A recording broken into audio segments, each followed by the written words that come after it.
Hello friends, कैसे हैं आप सब। स्वागत है आपका यूपीएससी एट होम प्रविशा के यूट्यूब प्लेटफॉर्म पे। हम जो यूपीपीसीएस की मेंस आंसर राइटिंग कर रहे हैं, जिसमें हमने जो टारगेट रखा है डेली 5 क्वेश्चन की आंसर राइटिंग करने का, उसी सीरीज़ में हमारा आज का ये लास्ट क्वेश्चन है, जो कि हमने लिया है जीएस पेपर 5 से। क्वेश्चन को हम स्टार्ट करते हैं।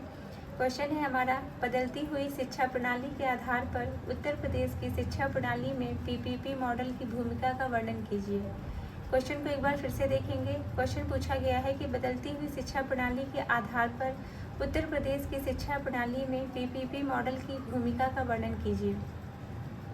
तो सबसे पहले हम इसका इंट्रो देखेंगे। इंट्रो में क्या है, इंट्रो देखने से पहले सबसे पहले हम आपको पीपीपी का फुल फॉर्म बताएंगे। पीपीपी का फुल फॉर्म जो है क्या होता है, पब्लिक प्राइवेट पार्टनरशिप, मतलब सार्वजनिक निजी भागीदारी। तो सबसे पहले हम इसका इंट्रो देखेंगे। इंट्रो में क्या है कि भारत में बदलती शिक्षा प्रणाली के अंतर्गत सार्वजनिक निजी भागीदारी मॉडल एक प्रमुख सुधारात्मक उपकरण के रूप में उभरा है। उत्तर प्रदेश, जो शिक्षा के क्षेत्र में पहुंच, गुणवत्ता और बुनियादी ढांचे की चुनौतियों से जूझ रहा है, ने पीपीपी मॉडल को, मतलब सार्वजनिक निजी भागीदारी मॉडल को शिक्षा सेवाओं के विस्तार करने के लिए और उनका जो है आधुनिकीकरण करने के लिए अपनाया है। तो ये हमारा इंट्रो कंप्लीट होता है। अब क्वेश्चन की जो मेन बॉडी का पार्ट है उसको देखेंगे कि उत्तर प्रदेश की शिक्षा प्रणाली में पीपीपी मॉडल की भूमिका।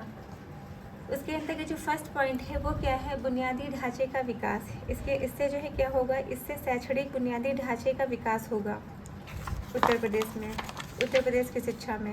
जिसके अंतर्गत जो फर्स्ट पॉइंट बताया गया है, इसमें क्या बताया गया है कि निजी भागीदारी से स्कूलों, डिजिटल क्लासरूम और स्टेम लैब्स का निर्माण होगा। इसका उदाहरण पीएम श्री स्कूल योजना स्मार्ट क्लासेस के अंतर्गत हम देख सकते हैं। इसमें क्या बताया गया है, जो पीपीपी मॉडल है, मतलब सार्वजनिक निजी भागीदारी मॉडल के तहत निजी कंपनियों, संस्थाओं की सहभागिता से स्कूलों, कॉलेजों और डिजिटल क्लासरूम का निर्माण किया जा रहा है।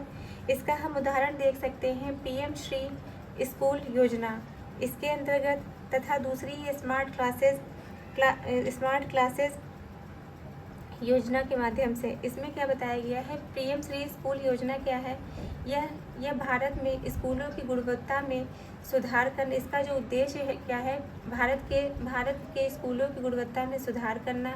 इस योजना के तहत स्कूलों को आधुनिक बुनियादी ढांचे और शिक्षण विधियों से लैस किया जा रहा है, ताकि बच्चों को बेहतर शिक्षा प्रदान की जा सके। दूसरा क्या है, दूसरा जो इसका पॉइंट है वो क्या है, स्मार्ट क्लासेस। स्मार्ट क्लासेस के अंतर्गत जो है क्या किया जा रहा है, माध्यमिक विद्यालय में डिजिटल शिक्षा प्रदान करने के लिए माध्यमिक शिक्षा विभाग के द्वारा ये स्टार्ट की गई है स्मार्ट क्लासेस। फिर इसका जो नेक्स्ट पॉइंट है, उसके अंतर्गत जो है क्या बताया गया है, गुणवत्ता और पहुंच, जिसमें डिजिटल प्लेटफॉर्म, जिसमें स्वयं और दीक्षा के माध्यम से ग्रामीण क्षेत्रों में शिक्षा, निजी संस्थानों द्वारा शिक्षक प्रशिक्षण और अध्ययन पाठ्यक्रम। इसके अंतर्गत क्या बताया गया है कि निजी संस्थानों के साथ साझेदारी से शिक्षक प्रशिक्षण और डिजिटल शिक्षण सामग्री जैसे स्वयं पोर्टल और स्टेम लैब्स को बढ़ावा दिया गया है।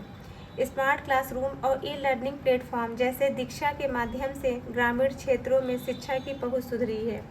इसके अंतर्गत क्या बताया गया है कि जो स्वयं पोर्टल है, इसके माध्यम से यह भारत सरकार के द्वारा शुरू किया गया निःशुल्क ऑनलाइन शिक्षा कार्यक्रम है। इसका जो मेन मोटिव है वो क्या है, शिक्षा तक पहुंच, समानता, गुणवत्ता को सुनिश्चित करना। और जो सेकंड जो बताया गया है, दीक्षा पोर्टल, इसके अंतर्गत क्या बताया गया है, दीक्षा पोर्टल एक राष्ट्रीय डिजिटल मंच है जो शिक्षकों और छात्रों के लिए शैक्षणिक समानता, प्रशिक्षण और अन्य संसाधनों की उपलब्धता सुनिश्चित करता है। यह कक्षा 1 से लेकर, मतलब क्लास 1 से लेकर 12 तक शैक्षणिक सामग्री को उपलब्ध कराता है। फिर जो हम इसके अंदर जो नेक्स्ट पॉइंट है वो क्या है, रोजगारोन्मुखी शिक्षा। इसके माध्यम से हम देखेंगे कि पीपीपी के तहत आईटीआई, पॉलिटेक्निक का उन्नयन हो रहा है और कौशल विकास मिशन, उद्योग अनुकूल प्रशिक्षण।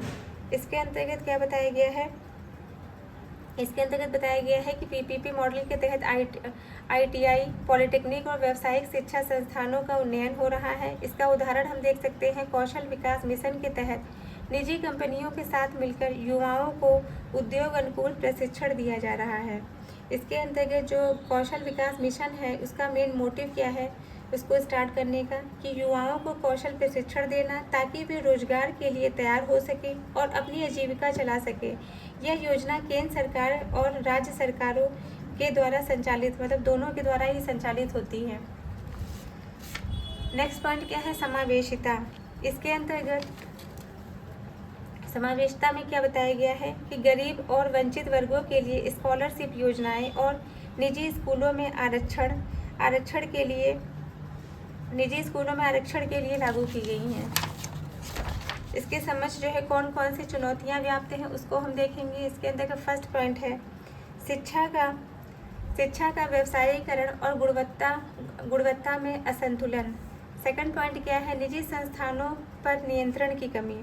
इसमें क्या बताया गया है कि सार्वजनिक निजी भागीदारी जो मॉडल है उसमें व्यवसायीकरण का खतरा होता है, शिक्षा का असमान वितरण देखने को मिलता है और निजी संस्थानों पर नियंत्रण की कमी जैसी समस्याएं उभरी हैं। कुछ मामलों में निजी भागीदारों का फोकस लाभ कमाने पर होने से शिक्षा की गुणवत्ता प्रभावित होती है। तो ये इसके समक्ष जो है चुनौतियां जो विद्यमान है वो हमने देख लिया। अब क्वेश्चन का जो है इसका हम कंक्लूजन देखेंगे कि सार्वजनिक वितरण भागीदारी मॉडल नेप 2020 के लक्ष्यों को पूरा करने में सहायक, परंतु पारदर्शिता और गुणवत्ता नियमन आवश्यक है। सरकारी निगरानी और निजी क्षेत्र की दक्षता का समन्वय ही सतत विकास को सुनिश्चित करेगा। तो ये हमारा क्वेश्चन कंप्लीट होता है जो कि हमने लिया था जीएस पेपर 5 से। आप लोगों को हमारी जो ये मेंस की सीरीज़ चल रही है कैसी लग रही है हमारे कमेंट सेक्शन में ज़रूर बताइए। और ऐसे ही हमारे चैनल पर अपना फुल प्यार और सपोर्ट बनाए रखिए। ऐसे ही पढ़ते रहिए, लाइफ में आगे बढ़ते रहिए। यूपीएससी एट होम प्रविशा के साथ में मेंस आंसर राइटिंग करते रहिए। Thank you.